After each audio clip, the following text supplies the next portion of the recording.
Hello, hello, hello. How are you doing? How are you doing? It's me, Julius Reed, and I'm here to help you, guide you. I'm guiding you. You're listening to the NeverFap Deluxe Daily, and here is our theme tune.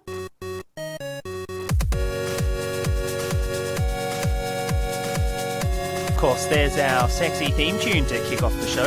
And, if you don't think it's sexy, clearly you're deranged. You're probably into, bestiality or whatever kind of sick, sexual fantasies, guy on guy.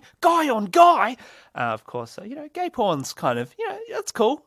I'm down for all sorts of, kinds of porn. But we're here to help you recover from porn, which is why I'm going to stop talking about porn. Trigger! So yeah, that's how we like to start the show. Of course, we've got three segments, the holy trinity of segments. Our first segment, the checkup.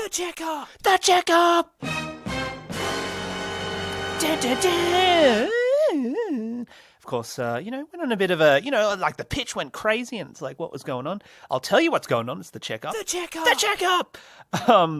And the checkup, Daddy Reed, that is me, thyself, thy hoster, because, listener. So I thought,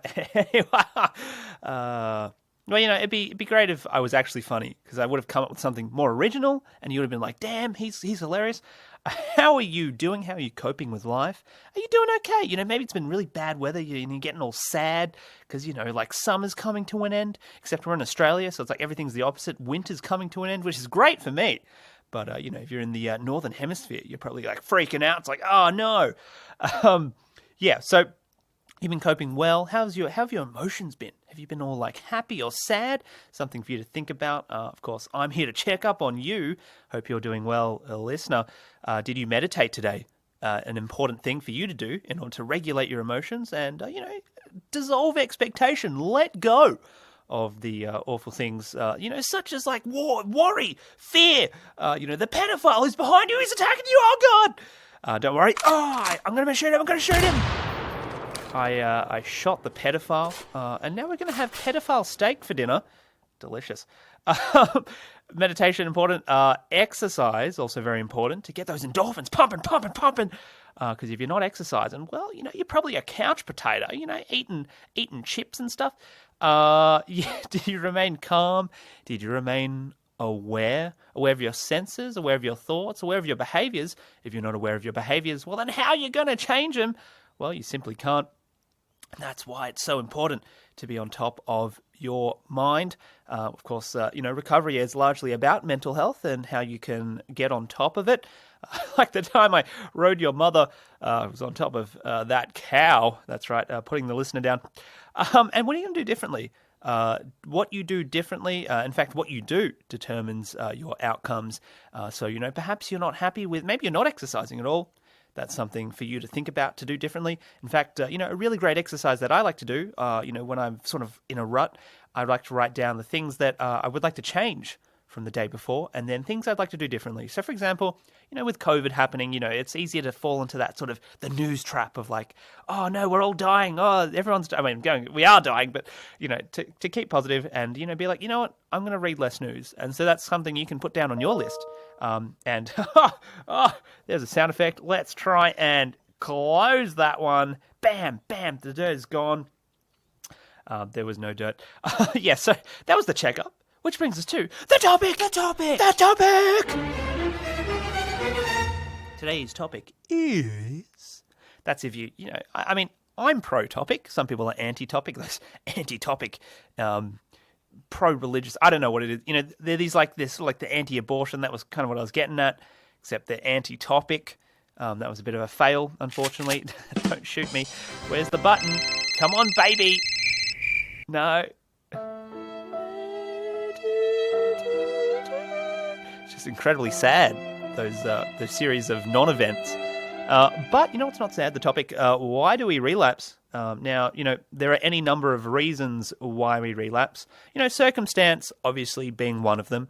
And sort of what we're learning to do with our recovery is to sort of move on irrespective of circumstance. So, for example, you've had a bad day, or, you're hanging around some toxic people. Maybe you're at school or something, or at work, and there's just people you can't avoid, and they kind of, they make you feel shitty.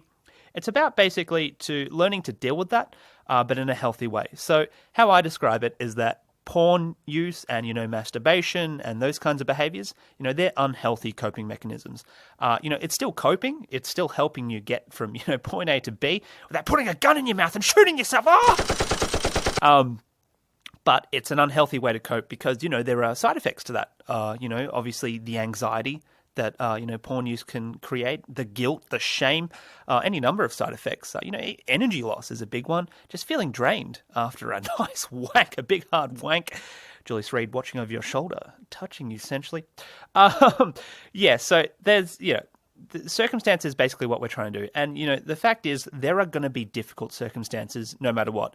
Even if, you've got a great job, your partner's not beating you. Help me, she's hitting me.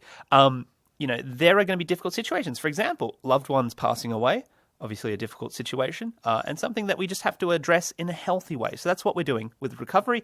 We're learning healthier ways to cope that don't involve touching thy penis or vagina or the pegina, which is like a mix between the two. It's like some scary monster. It's all hairy and stuff. So today I want to talk, I guess, more broadly on a fundamental level in terms of the reasons why we relapse. Rather than sort of focus on, specific reasons, because, there's any number of reasons, as like I was saying, toxic people is not a fundamental reason, but it's one of the reasons why people relapse. So ultimately relapse comes down to losing mental balance. And that's what these difficult situations do. They put us in a situation where mentally we're not so stable, and so we lose that mental balance, which causes us to be like, okay, God, I'm in panic, and then we do irrational things such as masturbating. In fact, masturbating's not so much irrational. It's more like that's what we've been taught. But it is, it's a consequence of losing balance, essentially. And for some people, that might not make a lot of sense because I know a lot of people just have not had mental balance ever. It's like, especially if you're like particularly judgmental, for example, or if you have a difficult time calming down, your life is just chaos. It's just constant go, go, go, constant fear, fear, fear, and, you're just mentally kind of not there. And, definitely that was my case, as someone who suffers from bipolar disorder, my life was just like, it was either extreme highs or extreme lows. Essentially, if you've never had mental balance, then you're leaving your recovery to chance, and that's a big no-no. But of course, if you never had it, then you were leaving your recovery to chance anyway. So it's kind of like, that's just the situation that some people are in. So here's the deal with relapse on a broader level. Relapse doesn't happen at the point of orgasm. Because, orgasm, when you orgasm, that's not the point at which you lost mental balance. You lost mental balance hours ago or even days ago when you made a decision which caused you to derail. So, for example, a big one is peaking. Like, people are like, oh, you know what, I'll just have like a small peak, and then it becomes more than just a small peak. But even the moment where you decide to commit to that small peak, fundamentally on like a mental level, it's like you've committed to relapsing at that point. But not only that, but when you actually start watching porn, then you start getting that anxiety comes back, and then you start getting irrational. And then you hit a point where it's like, now I have to relapse and I have to orgasm. And it's like, and then you do it and you're like, how did I get to this point? It's like, well, it's because you made, potentially a small decision. I mean, obviously it can be a large decision, but like, I'm just going to go like actually masturbate. But usually it's something small. For example, a big one is deciding not to meditate that day. That's a huge one that derails people, that can have, can cause a relapse like a week later. When you decide, I'm not going to look after my mental health, this one instance, and then that sort of snowballs. And then, usually it's like 2 or 3 days later, it's like, what happened?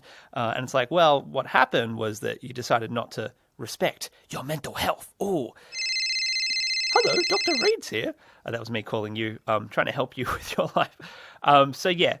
Deciding to make those small decisions is a large part of the reason why relapse happens. It's not so much, I'm going to masturbate, because obviously that's just like admitting to relapse, and you're like, yeah, I'm going to relapse and I don't care.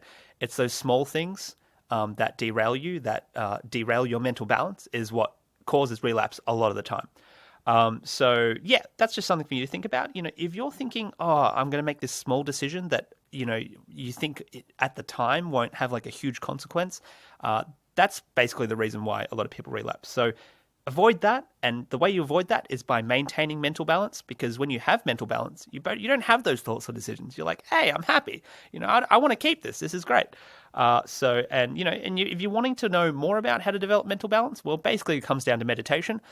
Meditating daily is what helps you develop your awareness so you can be more aware of your behaviors and subsequently change them. But also the calmness of meditation is what helps as well. So that was the topic. Which brings us to the next segment, the viewer mail. Today's viewer mail comes from Bob Smith from Montgomery, Alabama. Someone is currently using a whippersnipper outside. So if you hear that, I apologize.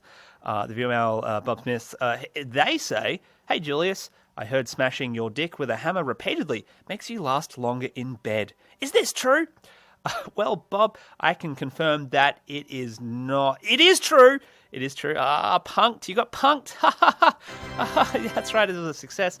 It's true. It's true. If you hit your penis with a hammer repeatedly, it does make you last longer in bed. It's based on the Julius Reed method of hardness, which guarantees a similar potency to that of Viagra.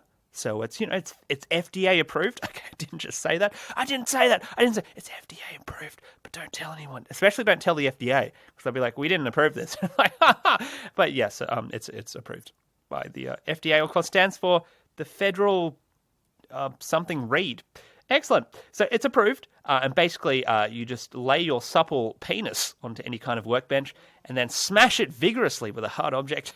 Obviously, please don't do that. I don't want to go to jail and be like, oh, this quack Julius Reed said these things, and then they did it, and then, oh, my penis is destroyed. I'm going to sue him. Don't sue me, and definitely don't do this, but definitely do it. Just do it. It's sexy. It's hot. Girls like it. And also, smashing your penis with a hammer has been proven to cure depression. It's true. I can't remember where I read that, but I think it was one of those trusted publications, like, the New York Times or one of those ones. So that was a good joke. Thank you. That's a...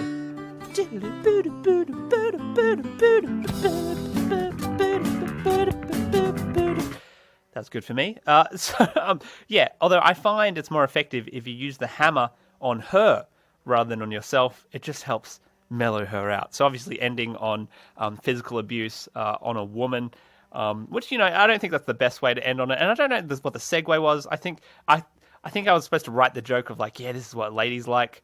And there was another joke here that I completely missed, but I was going to say, not only is it proven to increase blood flow, but it also helps eliminate the competition. So you can then swoop in and have sex with your desired lady, which also makes no sense. Anyway, that's the end of the show. Check us out on Reddit, Discord, the other one. What's the other one? I don't know. Twitter, the other one. Send us a viewer mail, NeverFap Deluxe at gmail.com. Write a nice review on the Castbox or the iTunes. Make me proud.